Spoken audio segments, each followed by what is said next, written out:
Nashville Public Radio serves Middle Tennessee in many ways every day, including through this podcast. You can support it by leaving a review or rating, by telling a friend about it, or by contributing at WPLN.org/give. This is the Nashvillager Podcast.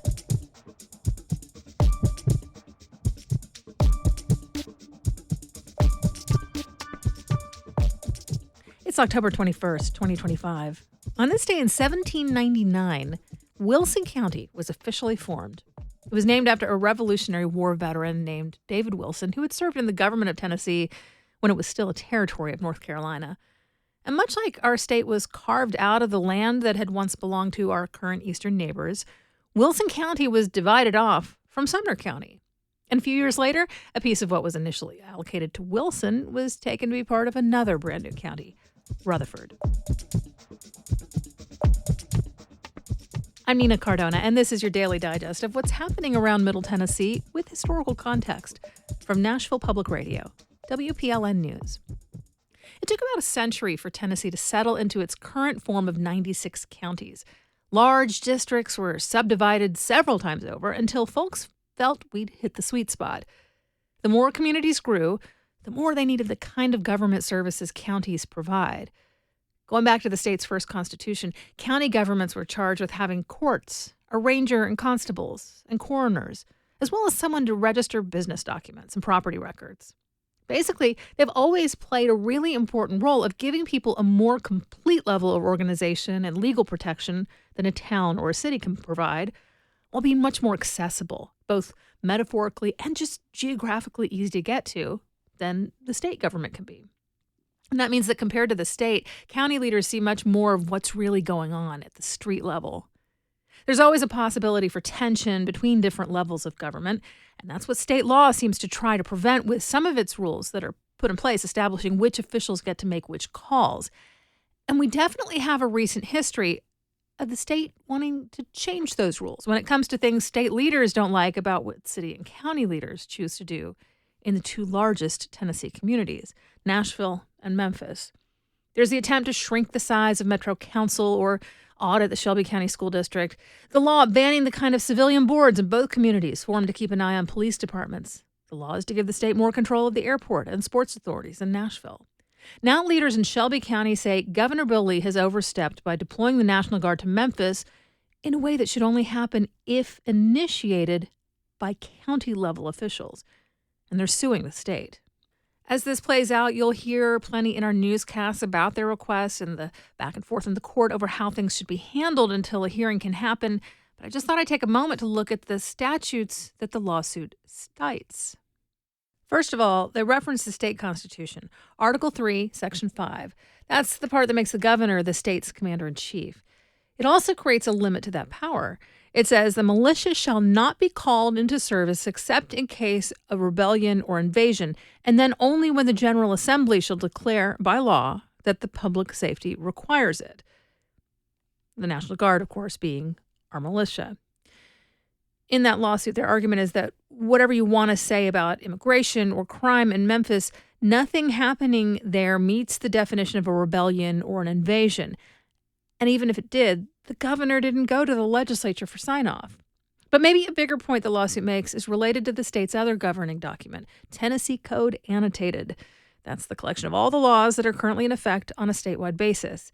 Now, Title 58, Chapter 1, Section 106, titled Military Forces in General, does list certain situations in which the governor has the right to consider a situation an emergency and send the guard in quickly without getting the General Assembly's okay. Again, on that list, we see attacks, invasions, insurrections. Plus, it throws in the two things we generally think of as being situations the Guard is asked to handle: riots and disasters. Those are the conditions that give the governor the right under state law to unilaterally decide if it's time to call up the state's troops. Assisting with law enforcement is not on that list. The state code does go on later in that section to specify that the Guard can be sent in to handle, quote, a breakdown of law and order, a grievous breach of the peace, a riot, resistance to process of the state, end quote. The catch is that the paragraph mentioning those situations begins by saying that it's up to a city or county to determine that one of those things is happening, and for the city or county to make the request of the governor. It's that whole idea that the county leaders are the boots on the ground who have a better sense of things than the state. And they are the ones who can say, this is the problem at hand, not the state's leaders. In this case, the call didn't come from that grassroots level. It came from a level of government even farther removed from the community and its members. Governor Bill Lee sent in the Guard because the White House wanted it. In fact, the governor himself had initially said he didn't think a Guard deployment was necessary in Memphis. Now, regardless of how the court case plays out, the Guard is in Memphis right now. It has been there for at least a week at this point, and so at some point, officials will have to sort out another question. In that same paragraph that talks about the call for the Guard to handle so-called law and order, it also says that the county or city is on the line for paying troops to participate in that kind of deployment. And I don't think we've heard anything about whether Governor Lee plans to pay these troops himself or if Shelby County should be bracing itself for a bill. In just a few minutes, we look at an endangered Tennessee fish and those working to save it. That's coming up after the newscast.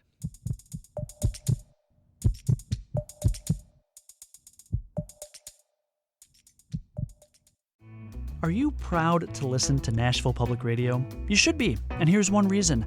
The local journalism you depend on, it truly is as good as it gets in the world of public radio.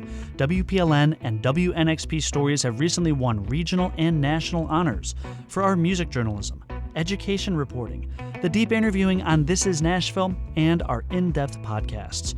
When you tune in, you're hearing your neighbors, and they're some of the best journalists in the nation. Here's the latest from WPLN News.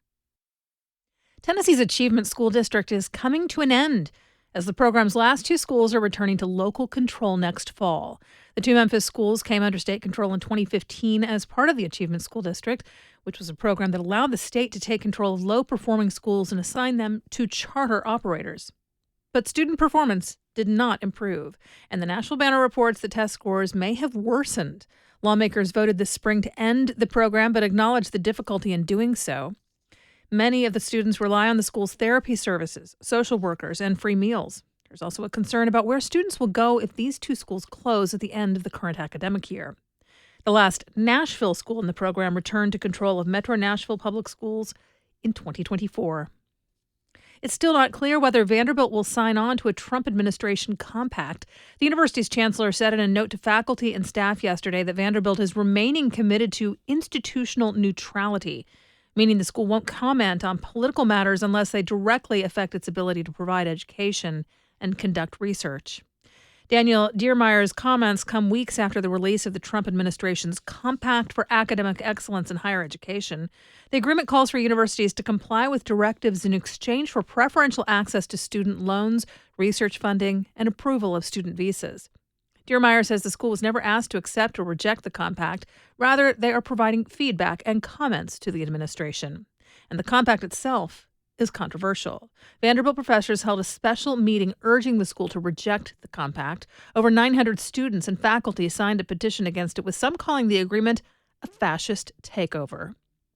Negotiations continue between Volkswagen and the union representing auto workers. The union's bargaining team made a counteroffer after VW gave Chattanooga employees its final proposal. One item of contention is a $1,500 signing bonus, which expires at the end of this month. The union says that offer does not guarantee employment, union status, or a negotiated contract in the event the Chattanooga plant is sold or if the work is outsourced. Other unresolved items are affordable health care and wages that would keep up with inflation. VW says they put their best offer on the table and want employees to decide for themselves by voting on the final offer.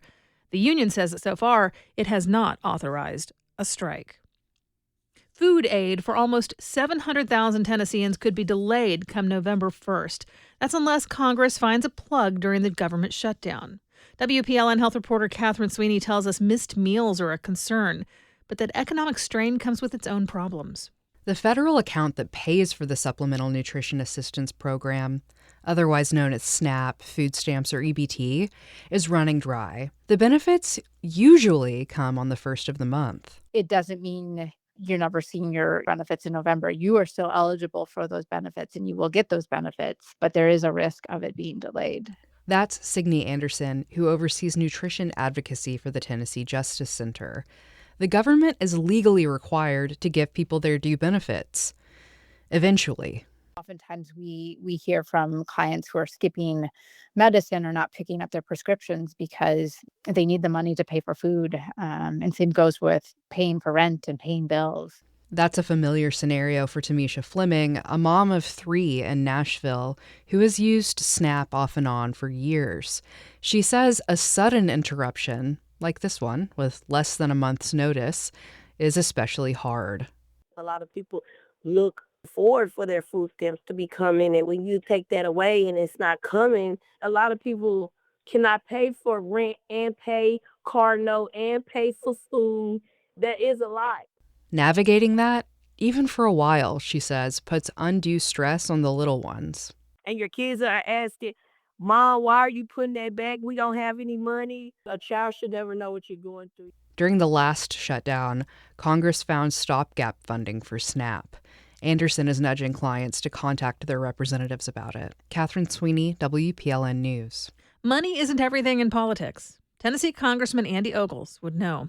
Last year, the Republican beat a well-funded Democratic challenger despite substellar fundraising. Now, the incumbent in Tennessee's 5th congressional district, mostly south of Nashville, might have to pull off the same trick again. That's if his latest campaign finance report is an indicator. In a mid-October filing, Ogles' campaign had not quite $60,000 on hand against some $70,000 in debt. That's reported by the Nashville Scene. Next year, Ogles will face a GOP primary challenge from State Agriculture Commissioner Charlie Hatch. And Columbia Mayor Chaz Mulder, a Democrat, has already raised some $800,000 to unseat Ogles after announcing his run last month. The Scene reports Ogles' campaign bills since summer have included political consultants, a legal defense fund, and about $700 in Chipotle receipts. A former deputy sheriff in Williamson County pled guilty in federal court yesterday that he knowingly possessed child pornography. Joseph Linebaugh entered a plea agreement in which he admitted that he knew the material he tried to obtain was illegal. This charge is usually considered less serious than distributing child pornography. But the former deputy still faces a sentence of up to 10 years in prison, a fine of up to $250,000, and 3 years of supervised release and restitution, among other penalties. A sentencing date has not yet been publicized. A cybersecurity threat has closed city offices in the town of Laverne. The city's systems were disrupted on Friday, prompting officials to bring in experts, the TBI, and the FBI to investigate. Just the day prior, the administrative phone lines to Laverne's police department went down, and although it was resolved within an hour, it hasn't been confirmed if that was related to the larger network problem. Without its computers, the city says it's been using old-fashioned methods to continue working, and it's asking residents for patience. You'll find more news anytime at WPLN.org. The Harms Mill Dam on the Elk River in Lincoln County is set for removal. In preparation, multiple agencies are working to temporarily relocate some federally endangered species, including a small green-gray fish, the boulder darter. This is Nashville's managing editor, Tasha A.F. Lemley, put on some muck boots and headed to the dam with Andrew Zimmerman, a biologist with the nonprofit Conservation Fisheries. This is Harms Mill Dam.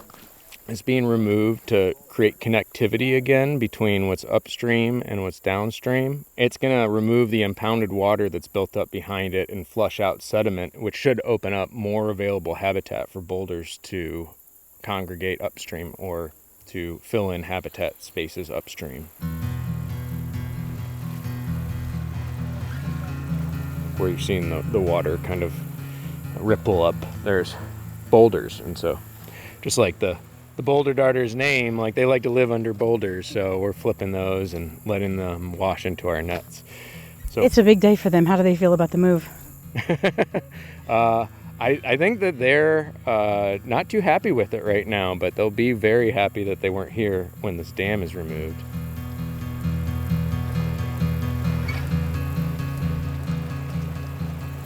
So we're using backpack electrofishers, which we've tuned to shock the water just enough where it stuns the fish. And then they're immobilized and they float downstream and into our seine net, which is basically like 2 broom poles with a net stretched out between them that's sunk down at the bottom by lead lines and held up at the surface by float lines at the top. you'll start hearing a buzzing, and that buzzing is notifying when the backpack electrofishers are actually putting electricity in the water. Like a high-pitched sound? Yeah, that. Don't put that sound bit in. Kicking the substrate from side to side with their boots to try and displace all the rocks and stuff that the fish might be under. And then the current, once they're shocked, will take them into the net. And they'll pick this net up here soon, and we'll see if we got anything. They'll eventually be put into bags with sealed up with oxygen and transported back to conservation fisheries later today.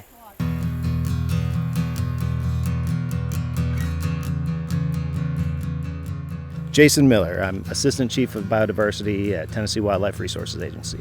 This is a part of a longer-term project, the removal of Harms Mill Dam from the Elk River.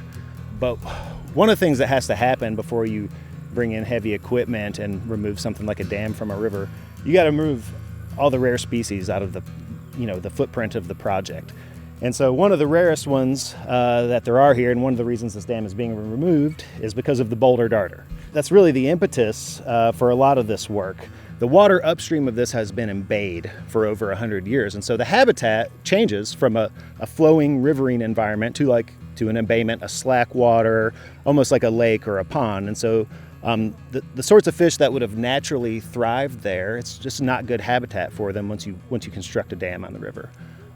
So the object here is to remove that impediment to flow so that the habitat above the dam becomes hospitable to those species again. Woo! Woo, woo, woo. Y'all in the wrong spot. You got one? Yep. Yeah, we just got one. Yay! So a little bit lower than you were hoping, but how are you feeling? I feel good. Okay, good. We got some. Like 20? More than we bid. Yeah. You got more? We had a bidding competition. You had a bid? Okay. Price is Right rules. What was your bid? 14. Okay. I was 18. Okay. Derek was 1. I did 1. Because his Price is Right Trying to beat rules. Okay. Yeah. And we got higher than all of them, right? Because are you at 21, 22? We're at 21 today, 21. I believe. Yeah. So I Awesome. win. You won.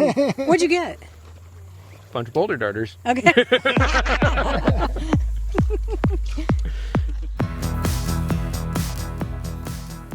Those were the voices of conservationists Jason Miller and Andrew Zimmerman relocating the endangered fish, the boulder darter. WPLN's Tasha A.F. Lemley reported this story from the Elk River. That's where multiple agencies are working together to remove the Harms Mill Dam to connect more than 1,000 miles of waterway. The project will continue into 2026 and is designed to help many types of wildlife migrate through the water, including 19 federally listed species. We do this roundup of Nashville news every weekday, so subscribe in your favorite podcasting app to make sure you never miss an episode. And if you like this, you'll probably enjoy the Nash Villager newsletter, too. You'll get perspective from more of my colleagues at Nashville Public Radio and links to the stories we're following. Sign up for those daily emails at WPLN.org/NashVillager. Thanks so much for listening. Let's make this day a good one, and we'll catch back up tomorrow.